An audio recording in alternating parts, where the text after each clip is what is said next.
Hello YouTube, welcome back to my channel. Thanks for stopping by today. If you haven't already done so, please hit that subscribe button. I would really appreciate it. Today I'm going to be working on this Schecter Banshee bass. I had a viewer post a comment asking if I ever found the correct length strings for this bass, and I happen to have a set of D'Addario Chromes medium scale laying around, so I thought, hey, I'll just do the string through on this bass with those and see how it works out. I'm also going to show how I normally string a bass with flat wounds, how to properly crimp the string, and how I usually measure using the tuning posts to get the correct length before I trim. It's kind of a technique that I've developed over the past 30 years, and it always gives me the exact length of windings around the post that I like. So stay tuned and I'll get started. Once again, thanks for stopping by, and please hit that subscribe button.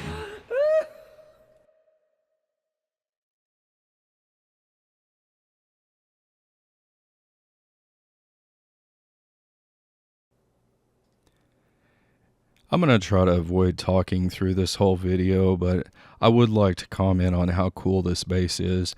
It has all the P bass sound with the comfort of a short scale. It's really great bass. I personally have always played P basses.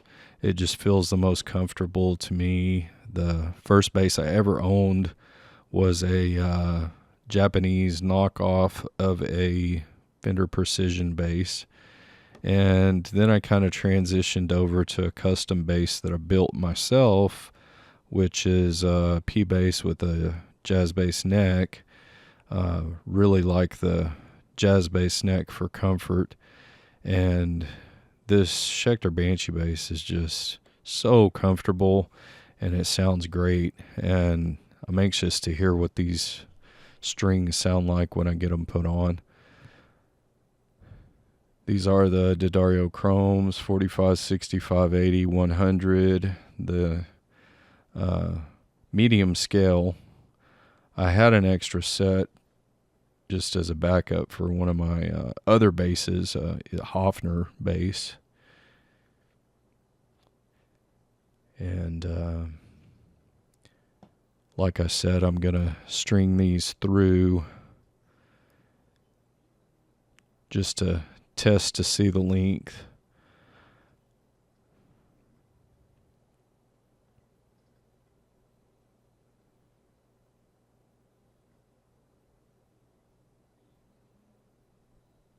Here I'm just kind of testing to see how they measured for string length.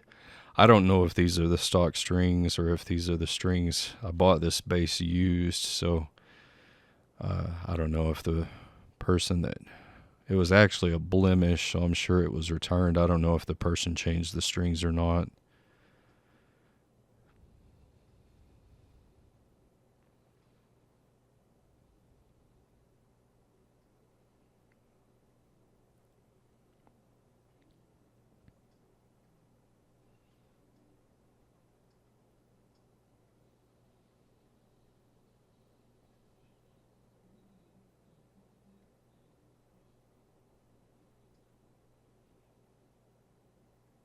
I just was kind of doing a preliminary check to see if the string was going to be long enough.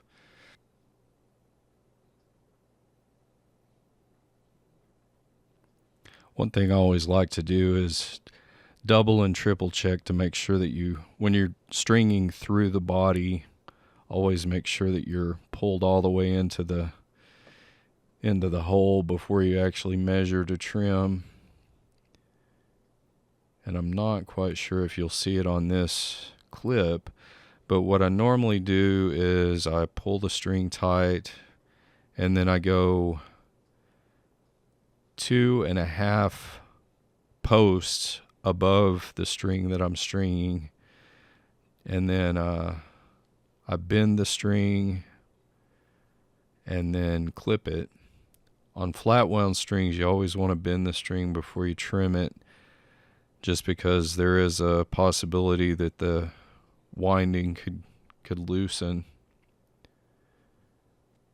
Here you can see I'm going 1 and then 2 and then a half, and then I kind of pinch it on that halfway mark. And I usually just use a pair of needle nose pliers and bend it over.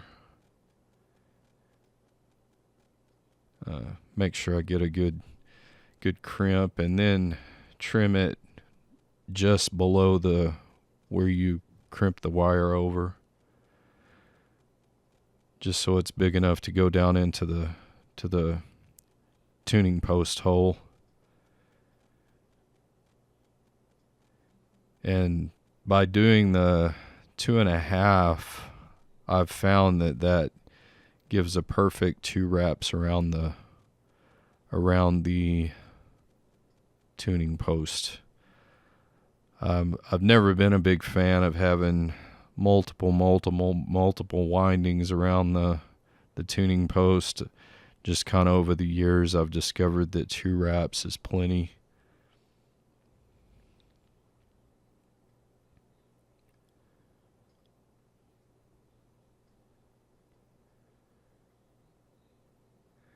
And I would normally recommend putting a pillow or something underneath the neck so you can turn the tuner a little easier. This just happens to be a memory foam mattress, so it's real soft and pliable underneath the neck.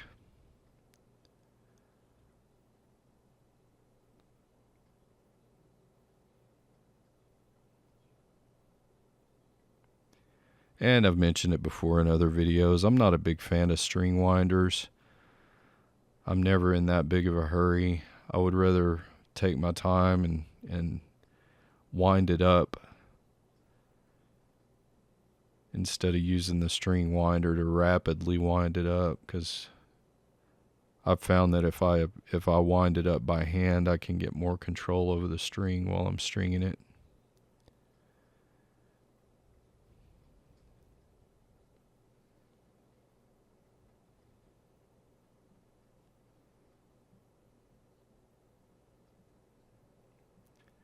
And on this next string, I'm going to try to get a little bit closer so you can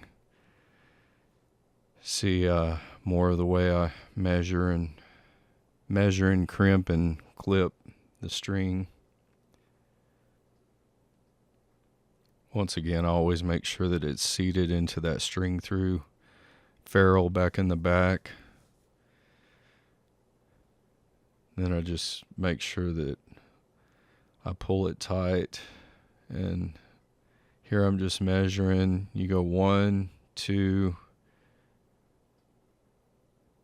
You go 1, 2, and then a half.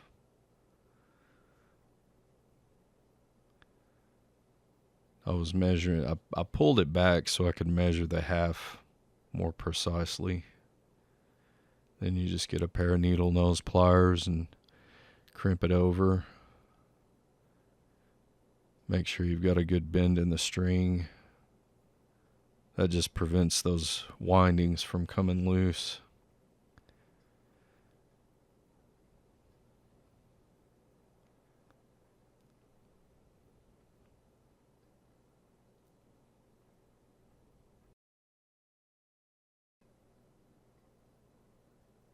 Okay, and I think for these next 2, I'll just let you watch, and if I see anything that I'm going to need to point out, I'll point it out.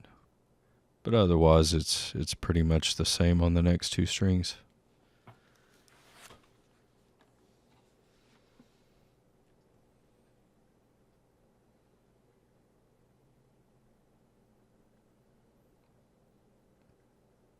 I don't know if you can see from this angle, but it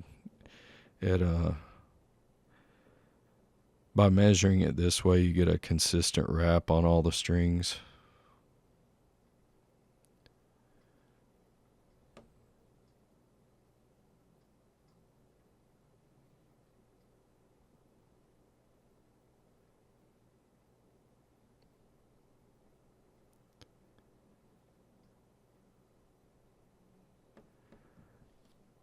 I was just reiterating there that I was doing the string through because I forgot to highlight that at the beginning of the video.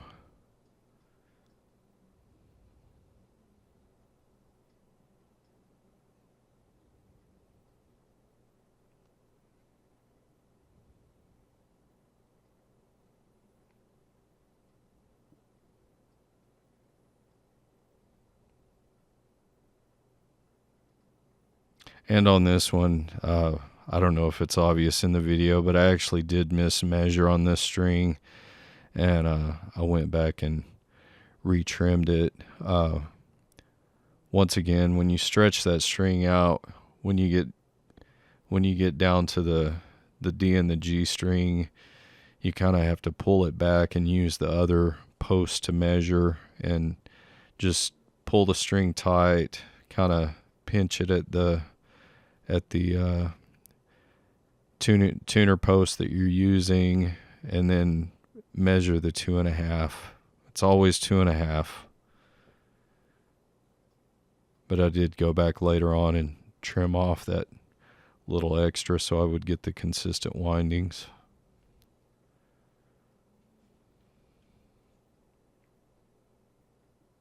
No matter how many times you do something, sometimes you make a mistake.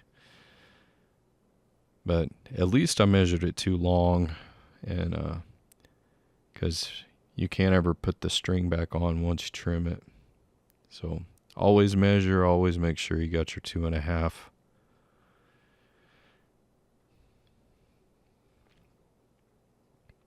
And on this last G string, you'll kind of see a little better how I stretch the string and kind of pinch it on that tuning machine post. And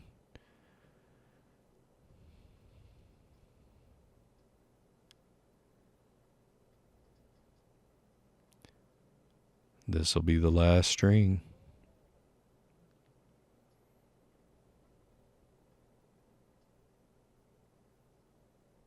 Okay, so here you can see I've making sure it's seated into that ferrule, and then I stretch the string and you pinch it at the post, and then this is just for measurement purposes. You go the 1, the 2, and then the half, and that way you've got your perfect measurement.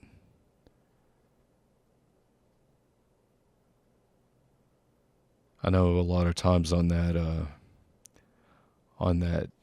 G string on a 34-inch scale bass, you probably wouldn't need to trim it. It's pretty much the perfect length. But with this being a 30-inch scale, it definitely needs to be trimmed.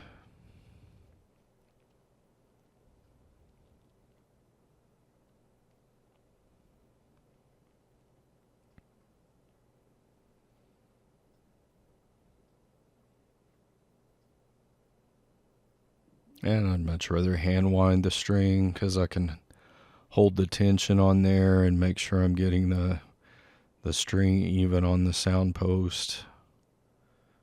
I just have never been a big fan of string winders at all. I honestly don't even know if they make a string winder for bass, but surely they do.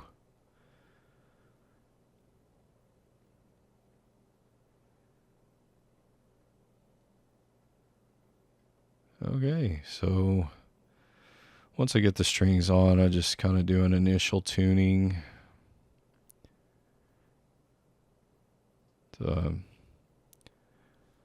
With D'Addario Chromes, I haven't noticed too much of a tune-up process. A lot of times when you put on new strings, it takes a little while for them to get stretched out. But on the D'Addario Chromes, they, 1 or 2 times of tuning, they're pretty stable after that. And if you've never played D'Addario Chromes, I recommend you try them. They're so smooth and comfortable. Here I'm just kind of doing a little bit of a string stretching, just very, very gentle. I don't pull up on them too much, but it it kind of helps settle the strings in a little faster. But these strings are really comfortable. They've got a really good tone. A lot of times people talk about flat wounds being dull or flat sounding, and the chromes still have a little bit of that upper frequencies. They're a little mellower, but they've still got a good tone. They've got a good crisp tone to them. Depending on your technique, you can make these sound anywhere from good rock strings to upright bass sounds. It's all in the technique. That pretty much does it. That's the D'Addario Chromes medium scale, the 45, 65, 80, and 100. And here I'm showing how they're wound around the tuning machines. That E string comes right up. There's no wrap around of the actual string. It's the perfect length. So the answer to your question, the D'Addario Chromes on the string through are the perfect length. And as you can see, I've got consistent 2 windings on every post, and that's by measuring the 2.5. If you didn't catch that in the video, please go back and catch that. But it's just 1 post, 2 posts, and then a half, and it just makes a consistent winding. And as you can see right there on the E string, it's perfect. You don't have the thick part of the string going around the sound post, so it should have a really good tone. I'm pretty impressed. I kind of suspected that these would fit because they fit Hofner perfectly. It's pretty awesome actually, because I like these strings. These are I put these on my Hofner, and I used to have a 1968 EB3 Gibson bass that I used to use these same strings on. And I'm just kind of showing how it's perfectly wound there. But these strings are really consistent.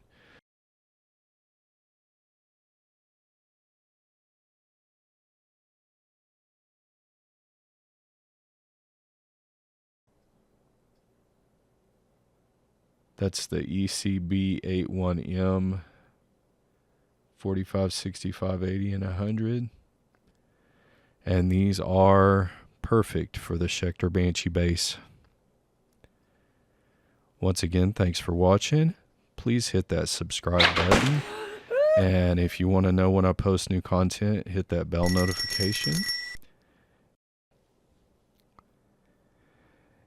And if you'd like to see any other content or have any comments or suggestions, please leave those down below and I'll answer any questions that you have. Once again, thanks for watching and have a good night.